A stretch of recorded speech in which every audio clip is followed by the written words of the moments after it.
हाय, सिमरन गौतम की तरफ से सभी को प्यार भरा नमस्कार। राधे राधे।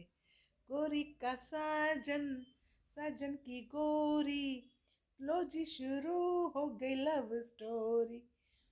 तो देखो लव स्टोरी कैसे शुरू होती है। लव स्टोरी शुरू होती है जब आपके साथ मैत्री के साथ आपके कुंडली में आपका भ्रुकुट मिलान भी हो रहा हो, प्रेम का मिलान भी हो, मैत्री हो, आपकी जो है क्या कहते हैं, आपके नाड़ी दोष ना हो, आपका योनि मिलान हो, आपके आप दूसरों में एक दूसरे की समझ हो, एक दूसरे को समझने की शक्ति हो, आध्यात्मिक और धार्मिक जुड़ाव हो।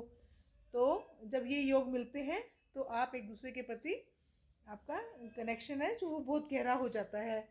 तो कुंडली मिलान में ये सब जरूरी होती हैं, साथ में दशाएं भी आपकी एक दूसरे के साथ मैच कर रही हों। दशाओं का योग भी बहुत योगदान है। अगर सप्तमेश की दशा हो तो भी बहुत इम्पोर्टेंट होती है। अगर हमें कुंडली मिलान करते समय दशाओं का ध्यान रखना चाहिए।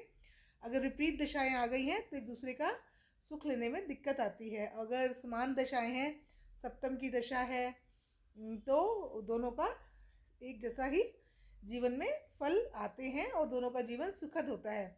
इसलिए कुंडली मिलान करते समय हमें भ्रुकुट, मैत्री, योनि मिलान, नाड़ी दोष, इन सब का देखना बहुत ज़रूरी होता है।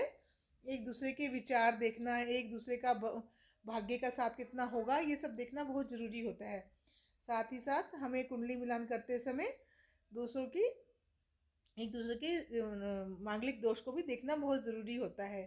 इन सभी के दोष को देखने के बाद ही कुंडली की अच्छे से हम कुंडली मिलान कर सकते हैं, विचार कर सकते हैं कि दोनों की शादी उपयुक्त होगी। जैसे ऐश्वर्या राय और अभिषेक बच्चन की शादी हुई, लेकिन अभिषेक बच्चन का कैरियर कुछ भी नहीं है। तो ये इन सबको ध्यान में रख के हुई कुंडली मिलान करके